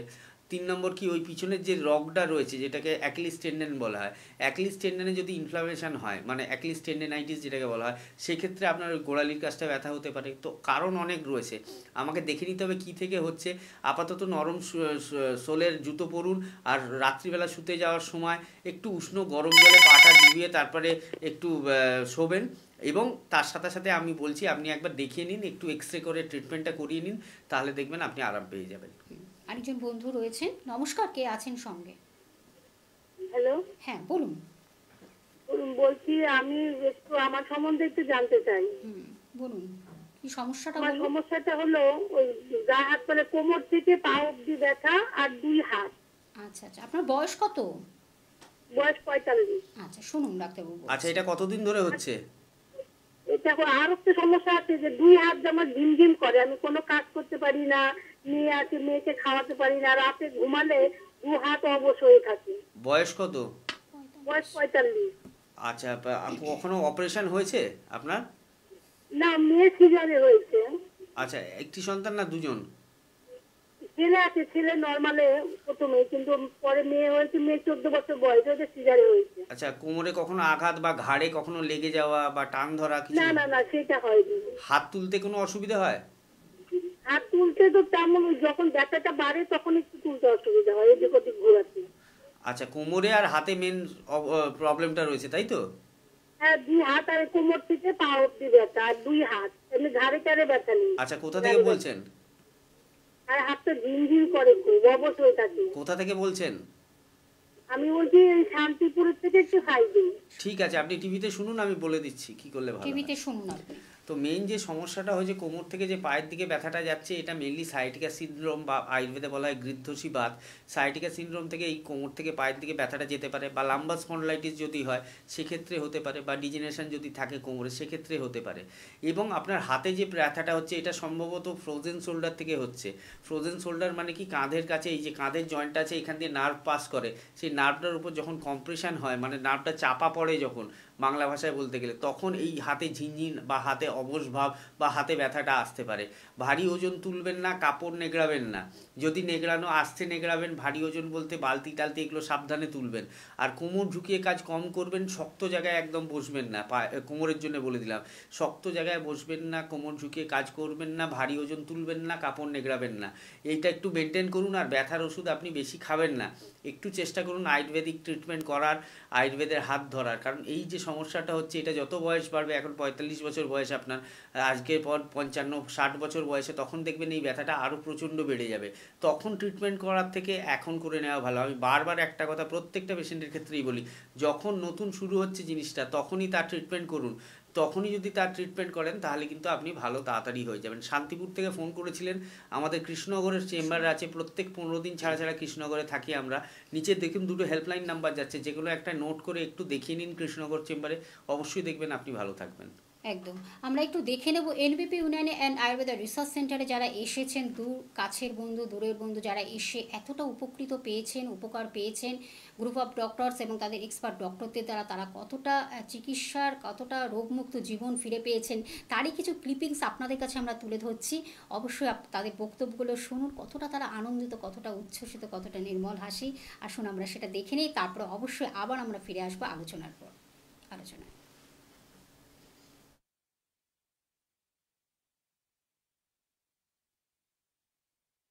ম্যাডাম, আপনার নাম কি? আমার নাম অসীমা চৌধুরী। কোথা থেকে এসেছেন আপনি? আমি নাগের বাজার থেকে এসেছি। নাগের বাজার থেকে। আচ্ছা, আপনি কি সমস্যা নিয়ে এনবিপি তে এসেছিলেন? আমি এসেছিলাম, আমার সুগারের সমস্যা ছিল, ব্যথা ছিল, এইসব নিয়ে সমস্যাগুলো নিয়ে এসেছিলাম। আচ্ছা, আপনি কি যখন এসেছিলেন তখন কোনো ওষুধ খেতেন? না, আয়ুর্বেদিক ওষুধ আমি খাইনি, অ্যালোপ্যাথিক খেয়েছিলাম আগে। তো- অ্যালোপ্যাথিক তখন অ্যালোপ্যাথি ওষুধ খেতেন? হ্যাঁ, হ্যাঁ। আচ্ছা, তো তাতে কি কোনো ভালো ফল পেয়েছিলেন আপনি? দেখুন, আমি বেটার ফল পাওয়ার জন্য এখানে এসছেন আপনি আমাদের এনবিপি তে এসছেন একটা পার্মানেন্ট সলিউশনের জন্য। আচ্ছা, আপনি তারপরে আমাদের এখানে ট্রিটমেন্টে চালু করেছেন। হ্যাঁ, হ্যাঁ। করার পর আজকের দিনে দাঁড়িয়ে আপনি কেমন আছেন? আজকের দিনে দাঁড়িয়ে আমি সুগারের ওষুধ খাচ্ছি না। সুগারের কোনো ওষুধ খাচ্ছেন না? না, সুগারের আচ্ছা। ওষুধ খাচ্ছি না। আর? তারপরে ব্যথার ওষুধ আমি বলতে গেলে বন্ধ করে দিয়েছি প্রায়। কোনো পেন কিলার বা কোনো ওষুধ খেতে হচ্ছে না এখন? আপাতত আমার কিছু খেতে হচ্ছে না। তাহলে আপনার যে সমস্যা নিয়ে এসেছিলেন সেটা সম্পূর্ণভাবে এখন ঠিক হয়ে গেছে? হ্যাঁ, মনে করছি। আচ্ছা, আপনি এতে খুশি তো? অবশ্যই। আচ্ছা, এখন আপনি চলে ফিরে বেড়াতে পারছেন, যেখানে আপনার ইচ্ছে মতো যেতে পারছেন? হ্যাঁ, যাচ্ছি। আচ্ছা, কোনো কষ্ট হচ্ছে না? আচ্ছা, আমি বয়স তো একটা কম না। একদম। তবে আপনাকে আমি একটা রিকোয়েস্ট করব যে যে দর্শকরা দেখছে আপনার প্রোগ্রামটা, তাদের জন্য কিছু কি মেসেজ দেবেন? শুনুন, আমার দিক থেকে আমি বলবো যে আমি তো ফুললি স্যাটিসফাইড। এখন আপনারা যদি আপনারা নিজেদের বেটার কিছু মানে আশা করেন, তাহলে অবশ্যই আপনার একবার এনবিপি ভিজিট করুন। থ্যাংক ইউ ম্যাডাম, আপনাকে অশেষ ধন্যবাদ। নমস্কার স্যার, আপনার নাম? বিপ্লব মন্ডল, আচ্ছা, আপনি কোত্থেকে এসেছেন? বসিরহাট থেকে। বসিরহাট থেকে। আপনি কি সমস্যা নিয়ে এনবিপিতে এসেছিলেন? কিডনি সমস্যা, কিডনিতে পাথর। কিডনিতে পাথর। আচ্ছা, কিডনিতে পাথর হয়েছে। এখানে আসার আগে কি কোনো চিকিৎসা করেছিলেন? চোখের চিকিৎসা করেছিলাম। আচ্ছা, তাতে রেজাল্ট পাইনি। মানে একই ছিল? একই ছিল। আর কিডনিতে পাথর থাকাকালীন কি সমস্যা হতো আপনার? ব্যথা হতো, খুব ব্যথা হতো। পেচ্ছাপ করতে? পেচ্ছাপ ঠিক ছিল, এমনি ব্যথাটা হতো। হ্যাঁ, আচ্ছা, এবার আপনি আমাদের এনবিপি তে এসে যে ট্রিটমেন্ট করলেন তাতে রেজাল্ট পেয়েছেন? তো পাথরটা কি এখন বেরিয়ে গেছে? হ্যাঁ, বেরিয়ে গেছে। আচ্ছা, কতদিন ওষুধ খেয়েছেন? 45 দিন পেয়েছি। 45 দিনে আপনার পাথরটা বেরিয়ে গেছে, কিডনি থেকে পাথর বেরিয়ে গেছে। আচ্ছা, আপনি বলছিলেন পাথরটা আপনার সাথে আছে, দেখালে ভালো হয়, দর্শকরা এটা দেখলে বুঝতে পারবে। দেখুন, এরকম একটা পাথর আমাদের পেশেন্ট, উনি ট্রিটমেন্ট করেছে 45 দিন, আমাদের ওষুধ খেয়েছে এনবিপি তে এসে, এবং ওনার পাথর কিন্তু পেচ্ছাপের মাধ্যমে বেরিয়েও গেছে। ঠিক আছে, জাস্ট 45 ডেজ। এরকম রেজাল্ট কিন্তু আমরা দেখতে পাই আমাদের এনবিপি ট্রিটমেন্টে। আপনাকে অশেষ ধন্যবাদ এটা বলার জন্য আর দেখানোর জন্য যে পাথরটা নিয়ে এসেছেন। আরেকটা কথা বলবো, আপনি যারা এই প্রোগ্রামগুলো দেখবে, আপনার টিভিতে এই প্রোগ্রামগুলো দেখবে, তাদের জন্য কিছু বলতে চাইবেন? দেখুক, খুব ভালো লাগবে। না, মানে ট্রিটমেন্ট সম্বন্ধে কিছু বলতে চাইবেন? ট্রিটমেন্ট সম্বন্ধে কি, ট্রিটমেন্টটা করলে খুব ভালো লাগবে, উপকার পাবে। অশেষ ধন্যবাদ আপনাকে। স্যার, আপনি কোথেকে এসেছেন? আমি এসেছি সোদপুর পানিহাটি থেকে। আচ্ছা, আপনার নাম? আমার নাম সুধীর সরকেল। আচ্ছা, আপনার পেশেন্ট কে? আমার পেশেন্ট আমার মিসেস বন্দনা সরকেল। আচ্ছা, উনি কি সমস্যা নিয়ে এসেছিলেন? ওনার গ্যাস অম্বল আচ্ছা, আর থাইরয়েডের সমস্যা ছিল। আচ্ছা, কি কষ্ট হতো ওনার? ওনার গ্যাস অম্বল হতো এবং থাইরয়েডের থেকে সমস্যা নানা রকম প্রবলেম হতো। আচ্ছা, থাইরয়েডের সমস্যা ছিল বলে বিভিন্ন ধরনের সমস্যা দেখা দিয়েছিল। আচ্ছা, তারপরে সেটা মোটামুটি মানে 30-35 বছর ধরে। 30-35 বছরের পুরনো সমস্যা। দুটো সমস্যা বললেন, একটা হচ্ছে গ্যাস অম্বল আর একটা হচ্ছে থাইরয়েডের সমস্যা। আচ্ছা, আপনি আগে তো নিশ্চয়ই কোনো ট্রিটমেন্ট করিয়েছেন? হ্যাঁ, অ্যালোপ্যাথি দেখিয়েছি, কিচ্ছু হয়নি। আচ্ছা, যেরকম তেমনই ছিল আর কি, সমস্যার সমাধান হয় কিচ্ছু হয়নি। মানে ওই 2-4 দিন বন্ধ ছিল, তারপরে আবার হয়েছে। মানে ওষুধটা ছাড়তে পারেননি তখন? না। আচ্ছা, তারপরে আমাদের এনবিপি তে এসে ট্রিটমেন্ট চালু করেছে। আমি দেখলাম যে আমি বিনোদ শর্মাকে দেখলাম। আচ্ছা, শর্মাকে দেখলাম যে আমি ডিসিশন নিলাম যে আমি আয়ুর্বেদিকে আসবো। আচ্ছা, বেশ। আচ্ছা, তারপর এখানে ট্রিটমেন্ট করার পর আজকের দিনে উনি কেমন আছেন? আজকের দিনে উনি ভালো আছেন। আচ্ছা, এখন কষ্টগুলো মোটামুটি সেরকম আপাতত নেই।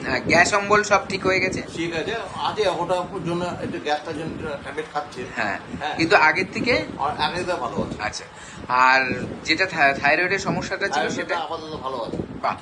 আচ্ছা, এখন আপনি দর্শকদের জন্য কি বলতে চাইবেন? দর্শকদের জন্য বলতে চাই যে এটাই, যাদের সামর্থ্য আছে তারা আয়ুর্বেদিক এনবিপিতে আসুন। হ্যাঁ, যদি রোগ দেখেন তাহলে পয়সা দেখলে চলবে না, আর পয়সা দেখলে রোগ দেখলে চলবে না। আচ্ছা, বাহ, একটা ভালো কথা বললেন যে দেখুন, রোগের সাথে কোনো কম্প্রোমাইজ করা যাবে না। মানুষের টাকা তখনই কাজে আসবে যদি তার প্রাণ থাকে। ঠিক আছে, আমি একদিন অ্যালোপ্যাথিক দেখিয়েছি, আমার টাকাও গেছে, পেশেন্টও সারিনি, এবং মানে উল্টে আমার মানে ক্ষতি হয়ে গেছে। হ্যাঁ, হ্যাঁ। আচ্ছা, আপনি এখন স্যাটিসফাইড তো আপনার মিসেসকে দেখিয়ে? হ্যাঁ, আমি satisfied. Okay, thank you sir, আপনাকে অনেক ধন্যবাদ। Okay, thank you. ওকে।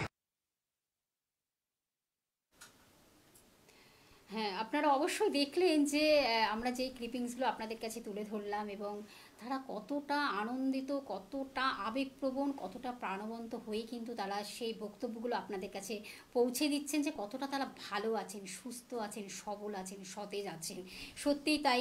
এইভাবেই তখন এনবিপি ইউনানি আয়ুর্বেদা রিসার্চ সেন্টার কিন্তু প্রত্যেকটি ডক্টর সেইভাবেই কিন্তু তাদের শিক্ষা, তাদের মেধা দিয়ে, তাদের এতটা রেসপন্সিবল পার্সন তারা সেইভাবেই কিন্তু আপনাদেরকে প্রপার ডায়াগনোসিসের মাধ্যমে, প্রপার ট্রিটমেন্টের মাধ্যমে সুস্থ জীবন উপহার দিচ্ছেন।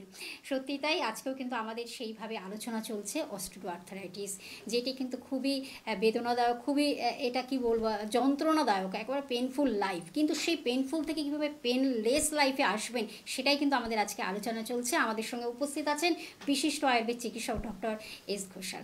অবশ্যই ডাক্তারবাবু, আমরা আবার একটু আলোচনা ফিরবো, যেটা হলো আপনি প্রথমে একটি কথা বললেন যে আজকে দিনে এজেড পার্সন শুধু নয়, এই ক্ষেত্রে ভীষণভাবে আক্রান্ত হচ্ছে ইয়াং জেনারেশন এবং মধ্যবয়স্ক, বিভিন্ন যে বয়সীর সবাই মোটামুটি এই এফেক্টেড হচ্ছে। আমরা সেটাই জানবো যে এটা কি তো খাদ্য বা লাইফস্টাইলটা কি অনেকটা এর জন্য দায়ী হতে পারে? খাবার দাবার অতটা আমাদের প্রবলেম করে না, খাবার দাবারের সমস্যা অন্য কিছু মানে অন্য কোনো রোগকে ডেকে আনে।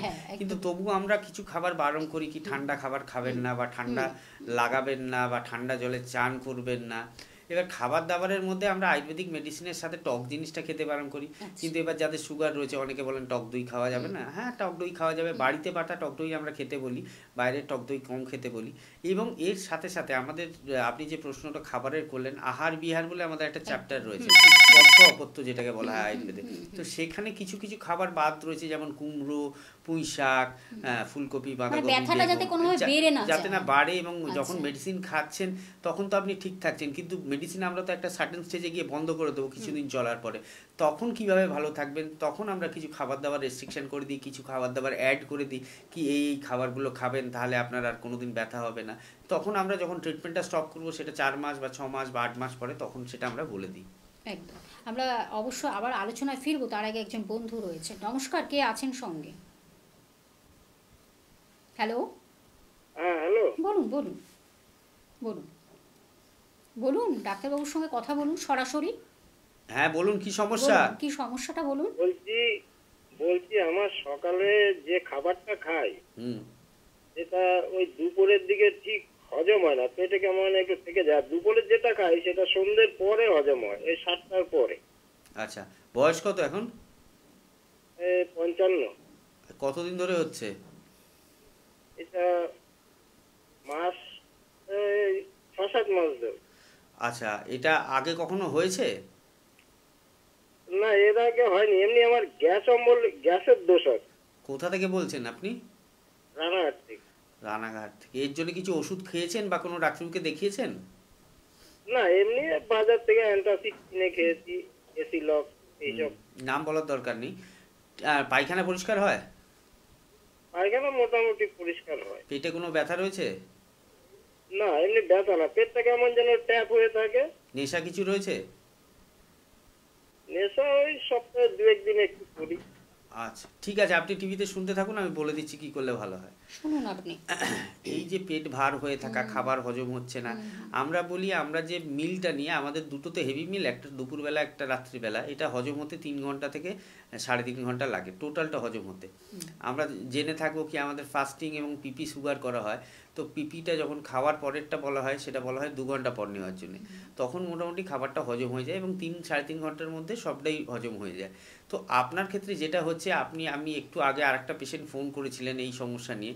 আমি যেটা বললাম কি, আমাদের শরীরের ভেতরে যে অগ্নিবলটা রয়েছে, যেটা খাবারটাকে হজম করতে সাহায্য করছে, সেইটাতে আপনার প্রবলেম হয়েছে। আমরা শরীরের রান্নাঘর কাকে বলি? লিভারকে বলি। সেই লিভারের যদি শরীরের রান্নাঘর আমরা বলে থাকি, তো তার জন্য একটা অগ্নিবল দরকার হয়, পাচকাগ্নি বা জঠরাগ্নি যেটাকে আমরা বলছি। সেই অগ্নিবলটা যখন কমে যাবে, তখন এরকম পেটটা মনে হবে ফোলা ফোলা রয়েছে, খাবারটা যেটা খেলাম হজম হচ্ছে না, পেটটা ঢাঁস হয়ে রয়েছে, বা গ্যাস অম্বলের সমস্যা হচ্ছে।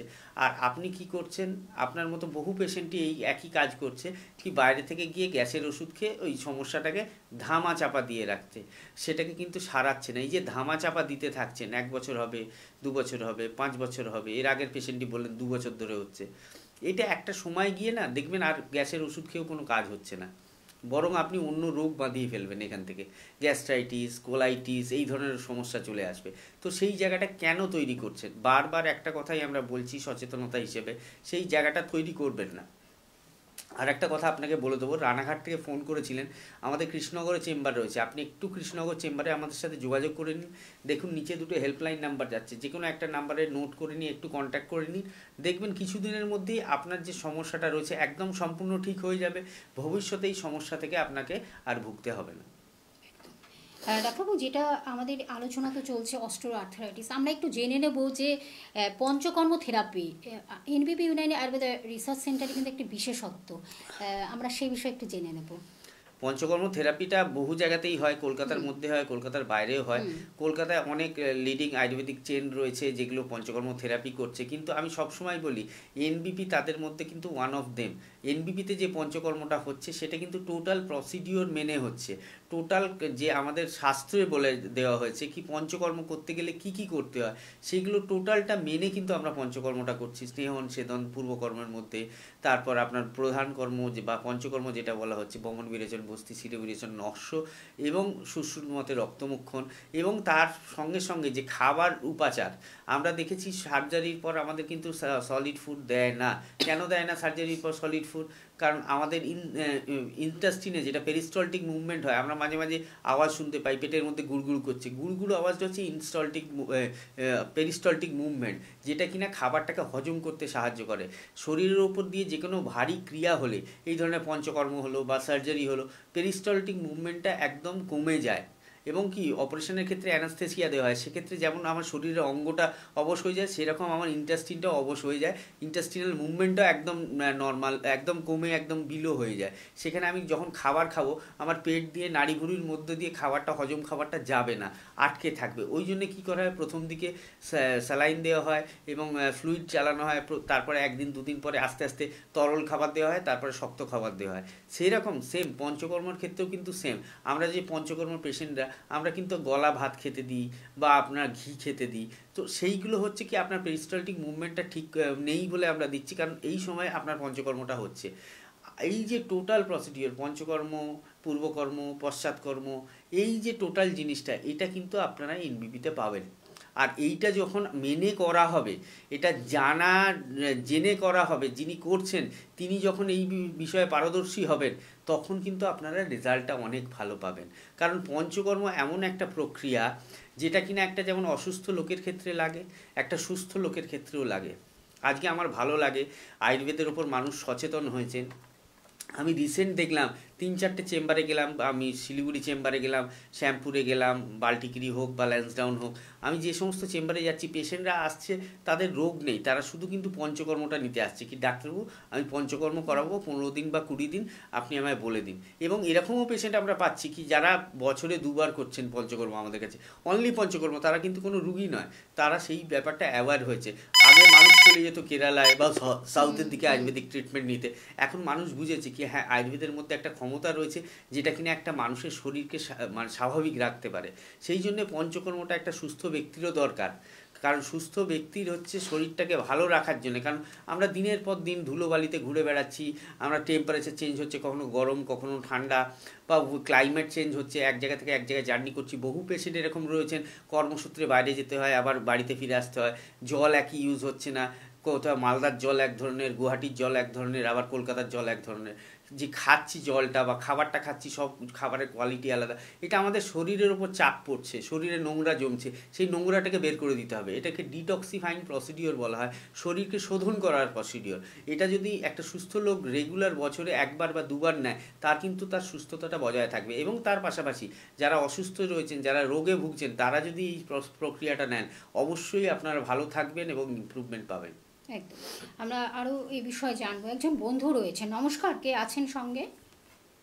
হ্যাঁ নমস্কার। নমস্কার, বলুন। আমি কাঞ্চন জানা বলছি। কোথা থেকে বলছেন? খড়গপুর থেকে বলছি। খড়গপুর থেকে, বলুন কি সমস্যা? বলুন। সমস্যা হচ্ছে আমার মানে খাওয়ার পরে মুখ টক হয়ে যাচ্ছে এবং মানে গলার কাছে মানে হালকা মানে জ্বালা জ্বালা করে। এই প্রবলেম আজকে আর কি হচ্ছে? না এই খাওয়ার পরে মানে মুখ টোটালি টক হয়ে যাচ্ছে। বয়স কত? গলার কাছে জ্বালা জ্বালা করে। বয়স কত? বয়স হচ্ছে 27 বছর। 27 বছর। কতদিন ধরে হচ্ছে এটা? এটা হয়ে গেল 1 মাসের উপরে। 1 মাসের উপর। কোনো ডাক্তারকে দেখিয়েছো না বাইরে থেকে ওষুধ কিনে খাচ্ছো? না না না, কোনো ডাক্তার দেখাই, কোনো ওষুধ খাই। আচ্ছা, খাওয়া দাওয়ার সময় মতো হয়? না, টাইম ঠিক হয় না। তেল ঝাল মশলা কম খাওয়া হয় না বেশি রিচ খাও? না, বাইরে খাই তো, খাওয়ারও কখন খাওয়া হয়ে যায়। আচ্ছা, বাড়ির খাবার খাও না, বাইরের খাবারই বেশি খাওয়া হয়? হ্যাঁ। আচ্ছা, আমি কিছু কথা বলে দিচ্ছি, টিভিটা শুনতে থাকো, আমি বলে দিচ্ছি, সেগুলো পালন করে চলবে। আর একবার খড়গপুর চেম্বারে আমাদের দেখিয়ে নেবে, কি বলে, বুঝলে? ঠিক আছে। ঠিক আছে, শুনতে থাকো। যে এই যে আমরা বলছি এখন ইয়াং জেনারেশনের দেখুন অনেক প্রবলেম এসে গেছে, ব্যথার সমস্যা এসে গেছে। একজন ফোন করলো, মানে আমাদের চারটি ফোন করাও সেরকমই পেলাম, 30 বছর না 23 বছর বললো পায়ের ব্যথা, তো কেউ বললো 35 বছর পায়ের ব্যথা। তো এই যে গ্যাস অম্বলের সমস্যা, এর বয়স কত? 27 বছর, মানে বাচ্চা ছেলেই বলা যায়।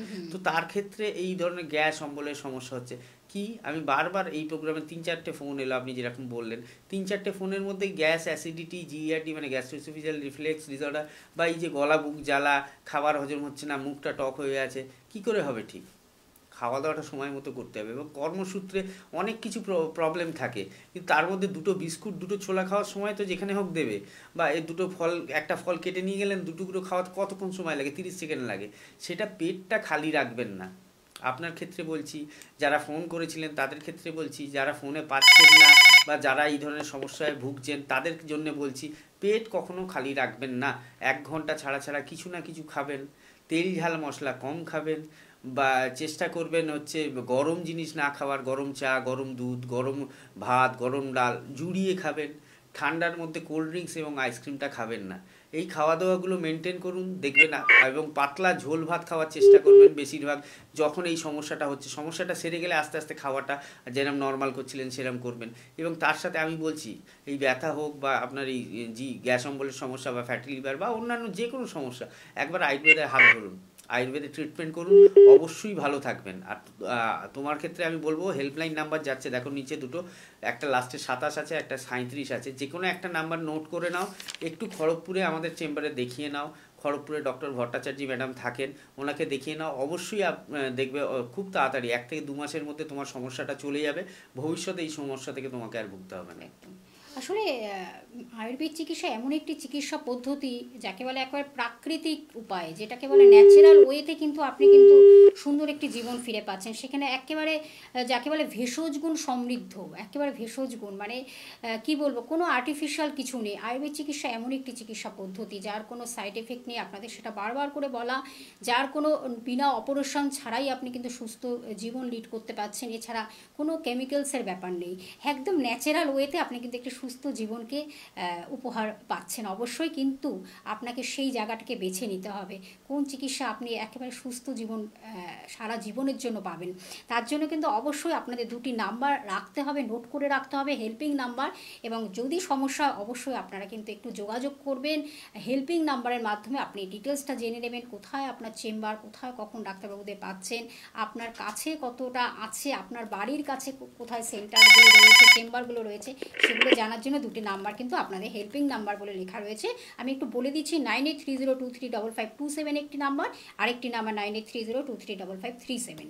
একজন বন্ধু রয়েছে। নমস্কার, কে আছেন সঙ্গে? হ্যালো, বলুন।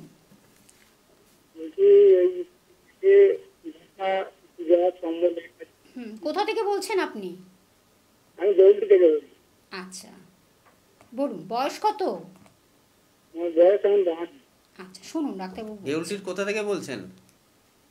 দেউলটি ওই যে সরস্বতী বাড়ি আছে না? ঠিক আছে, শুনতে থাকুন, আমি বলে দিচ্ছি। শুনুন আপনি। তো আজকে এই নিয়ে অনেকগুলোই ফোন পেলাম, ওনারও এই সমস্যা রয়েছে।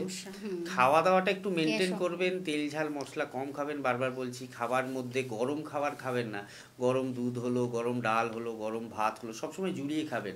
এবং তার পাশাপাশি কোল্ড ড্রিঙ্কস বা আইসক্রিম জাতীয় এই ধরনের জিনিস খাবেন না। পেট খালি কখনো রাখবেন না, 1 ঘন্টা ছাড়া ছাড়া কিছু না কিছু খাবেন। 2টো বিস্কুট হলো, 2 গাল মুড়ি হলো বা ছোলা হলো, কিছু না, বা 2 টুকরো ফল হলো, এটা খাবেন। আর তার সাথে সাথে আপনাকে একটা জিনিস বলে দিচ্ছি, দইয়ের ঘোল বানিয়ে খাবেন রেগুলার। দইয়ের ঘোল বানাবেন, তাতে জিরে, যে আমাদের জিরে খাবারে দিই, জিরে গুঁড়ো 1 চামচ দিয়ে দেবেন, দইয়ের ঘোলের মধ্যে জিরে গুঁড়ো 1 চামচ দিয়ে দেবেন। রেগুলার দুপুরবেলা নিয়ম করে খান, 1 গ্লাস বানিয়ে, দেখবেন আপনার এই গ্যাস অম্বলের সমস্যাটা চলে যাবে। তার সাথে পুদিনা পাতা পাওয়া যায়, পুদিনা পাতার রস 1 চামচ করে দিনে 2 বার খাবেন, তাহলে দেখবেন গ্যাস অম্বলের সমস্যা অনেকটা কম থাকবে, পেটে জ্বালা ভাব কম থাকবে। আর পেটে যদি জ্বালা ভাব থাকে তাহলে যষ্ঠী মধু কিনতে পাওয়া যায়, যষ্ঠী মধু।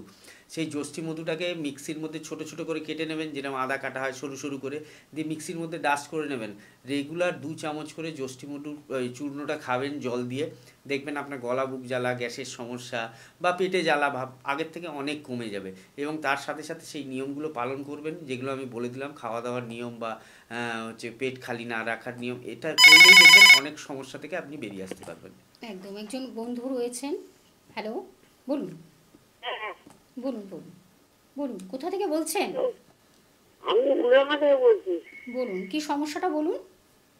আমার না, আমাদের এখানে বলুন, সমস্যাটা বলুন। হাঁটাচলাই করতে পারছি না। বয়স কত এখন? ভালো করতে পারছেন না, হাঁটাচলা করতে পারছেন না, সেটা শুনতে পেয়েছি। বয়স কত এখন? কোথা থেকে বলছেন? উড়ামা থেকে। উল্টো ডাঙা। কতদিন ধরে সমস্যাটা হচ্ছে? 2-3 বছর। 2-3 বছর। ডাক্তারবাবুকে দেখিয়েছেন? কোনো ডাক্তারবাবুকে দেখিয়েছেন? হ্যাঁ আমি উড়ামা থেকে বলছি, উড়ামা। হ্যাঁ, সেটা তো শুনতে পেয়েছি। বলছি কোনো ডাক্তারবাবুকে দেখিয়েছেন? শুনলাম 3 বছর, 2 বছর। ঠিক আছে, আপনি টিভিতে শুনতে থাকুন, আমি বলে দিচ্ছি কি করলে ভালো হয়। তো এই যে আমাদের আজকে যে প্রোগ্রামটা ছিল ব্যথা যন্ত্রণা নিয়ে, ব্যথা যন্ত্রণার ফোন এলো লাস্টের দিকে আবার। তো এই যে ব্যথা যন্ত্রণা, উনি বলছেন হাঁটা চলা করতে পারছেন না, তো তার জন্য একটা ভালো ডাক্তারকে দেখাতে হবে। কি হয়েছে, কি জন্য হাঁটা চলা করতে পারছেন না? আপনার কোমরের সমস্যা, আপনার হাঁটুর সমস্যা, কি সমস্যা থেকে আসছে প্রবলেমটা? কি আপনার লাম্বার স্পন্ডলাইটিস বা আপনার অস্টিও আর্থারাইটিস নি জয়েন্ট হয়েছে, না আপনার হিপ জয়েন্টে স্ক্লেরোসিস হয়েছে? সেটা দেখতে হবে। তো যেখানে আমাদের ফিমার বোনটা রয়েছে, আমাদের পায়ের ফিমার বোন, যেটা সব থেকে বড় উপরের দিকে থাকে, সেটা হিপ জয়েন্টের অ্যাসিটাবুলাম বলে একটা জায়গা রয়েছে, হেড অফ দ্য ফিমার অ্যাসিটাবুলামে গিয়ে লাগে, যেটা ভেতরে ঘোরে এবং পাটা মুভমেন্ট করতে আমাদের সাহায্য হয়, বাইরের দিকে সরাতে, সামনে বা সামনে ঠেলতে, এটা সাহায্য হয়। হিপ জয়েন্টে যদি স্ক্লেরোসিস হয় বা ইলিয়াইটিস হয়, সেক্ষেত্রে আপনার এই হাঁটা চলার সমস্যাটাও আসতে পারে। তার সাথে কোমরে লাম্বার স্পন্ডলাইটিস, অস্টিওফাইটিক চেঞ্জ বা প্রোলাপস ইন্টারভার্টিব্রাল ডিস্ক ডিসঅর্ডার বা canal stenosis, spinal canal stenosis যেটা বলা, এগুলো হলে হাঁটাচলা করতে অসুবিধা হবে। আপনার যদি সুগার থাকে, সুগার থেকে ডায়াবেটিক নিউরোপ্যাথি হয়, নিউরোপ্যাথি যদি থাকে আপনার, সেক্ষেত্রে আপনার হাঁটাচলা করতে অসুবিধা হবে। কী থেকে হচ্ছে সেটাকে আগে দেখতে হবে, সেই রোগটাকে ডায়াগনোসিস করে নিয়ে তারপর ট্রিটমেন্টটা করতে হবে, তাহলে আপনি ভালো হবেন, তাহলে আপনি হাঁটাচলা করতে পারবেন। উল্টোডাঙ্গা থেকে ফোন করছেন, হাতিবাগানে চেম্বার রয়েছে, হাতিবাগান চেম্বারে একবার দেখা করে নেবেন, আমরা কিছু রিপোর্ট দিয়ে দেবো, রিপোর্টগুলো করিয়ে আপনি সেই মতো চললে, ওষুধ খেলে, পঞ্চকর্ম নিলে আপনি অবশ্যই ভালো থাকবেন। একদম। আমি একদম শেষ প্রান্তে চলে এসেছি। আমি একটু বলে দিচ্ছি, এনভিপি ইউনানি আয়ুর্বেদা রিসার্চ সেন্টারে ডক্টরদের কোথায় পেয়ে যাচ্ছেন আপনারা। বর্ধমানে পাচ্ছেন ডক্টর এন ভট্টাচার্যকে, 18 তারিখ পেয়ে যাচ্ছেন। মালদাহে পেয়ে যাচ্ছেন ডক্টর এস ঘোষালকে পেয়ে যাচ্ছেন, এবং হলদিয়াতে পাচ্ছেন ডক্টর এ হালদারকে পাচ্ছেন। গঙ্গারামপুরে পেয়ে যাচ্ছেন আপনারা ডক্টর বি শর্মাকে পাচ্ছেন। বাঁকুড়াতে পেয়ে যাচ্ছেন ডক্টর এন ভট্টাচার্যকে পাচ্ছেন। আরামবাগে পেয়ে যাচ্ছেন ডক্টর এ হালদারকে পেয়ে যাচ্ছেন। নিউ কোচবিহারে পেয়ে যাচ্ছেন ডক্টর এস ঘোষালকে পেয়ে যাচ্ছেন। বোলপুরে পেয়ে যাচ্ছেন ডক্টর এস ভাদুরীকে পেয়ে যাচ্ছেন। দুর্গাপুরে পেয়ে যাচ্ছেন ডক্টর এন ভট্টাচার্যকে পাচ্ছেন। শ্যামপুরে পেয়ে যাচ্ছেন ডক্টর বি শর্মাকে। খড়গপুরে পেয়ে যাচ্ছেন ডক্টর এন ভট্টাচার্যকে পাচ্ছেন। শিলিগুড়িতে পেয়ে যাচ্ছেন ডক্টর এস ঘোষালকে পাচ্ছেন। বহরমপুরে বন্ধুরা পাচ্ছেন ডক্টর এ হালদারকে পেয়ে যাচ্ছেন। এছাড়া কিন্তু আপনারা ক্যানিংয়ে পাচ্ছেন ডক্টর বি শর্মাকে পেয়ে যাচ্ছেন। জামশেদপুরে পেয়ে যাচ্ছেন ডক্টর এন ভট্টাচার্যকে পাচ্ছেন। কৃষ্ণনগরে পেয়ে যাচ্ছেন ডক্টর এ হালদারকে পাচ্ছেন। গৌহাটিতে পাচ্ছেন ডক্টর এস ঘোষালকে পাচ্ছেন। ডেব্রুগড়ে পেয়ে যাচ্ছেন ডক্টর এস ঘোষালকে। এছাড়া বনগাঁতে পাচ্ছেন ডক্টর এন ভট্টাচার্যকে পাচ্ছেন। আসানসোলে পেয়ে যাচ্ছেন ডক্টর বি শর্মাকে। এছাড়া দিল্লিতে কিন্তু 22 তারিখ আপনারা পেয়ে যাচ্ছেন, 22-2-25 দিল্লিতে পেয়ে যাচ্ছেন, সেটা অবশ্যই আপনাদের ফেব্রুয়ারি মাসে। এবং এছাড়া কিন্তু আপনারা রায়গঞ্জে পেয়ে যাচ্ছেন ডক্টর এস ঘোষালকে পাচ্ছেন। গঙ্গারামপুরে পেয়ে যাচ্ছেন ডক্টর ডক্টর এস ঘোষালকে পেয়ে যাচ্ছেন। এবং আমি জায়গাগুলো মেনশন করে দিচ্ছি, আপনারা অবশ্যই 25 তারিখে কিন্তু শ্যামপুরে পেয়ে যাচ্ছেন ডক্টর বি শর্মাকে, 19/1/25 কিন্তু গঙ্গাসাগরে পেয়ে যাচ্ছেন, 26/1/25 ক্যানিংয়ে পাচ্ছেন, এবং 22 তারিখে অবশ্যই দিল্লিতে পাচ্ছেন। ফেব্রুয়ারি মাসের অবশ্যই 22/2/25 পেয়ে যাচ্ছেন দিল্লিতে, সেখানে কিন্তু ডক্টর বি শর্মা উপস্থিত থাকছেন। এছাড়া কিন্তু যেগুলো প্রশস্ত হয়েছে পুরুলিয়া, ঝাড়গ্রাম এবং ধানবাদে পেয়ে যাচ্ছেন। আপনারা জানেন এনপিপি ইউনানি আয়ুর্বেদা রিসার্চ সেন্টারে কিন্তু হেড অফিস কিন্তু মধ্যমগ্রামে অবস্থিত। এছাড়া আপনারা হাওড়াতে পাচ্ছেন, শোভাবাজার, হাতিবাগান পাচ্ছেন, বেলুর, ল্যান্সডাউন এবং খিদিরপুরও বন্ধুরা পাচ্ছেন। এছাড়া আমতলাতেও বন্ধুরা পাচ্ছেন। একদম সময় শেষ, পরবর্তী অনুষ্ঠানে আবার একটি রোগ নিয়ে আমরা আলোচনা রাখবো। ডাক্তারবাবু আপনাকে অনেক ধন্যবাদ, আজ এই পর্যন্ত, নমস্কার।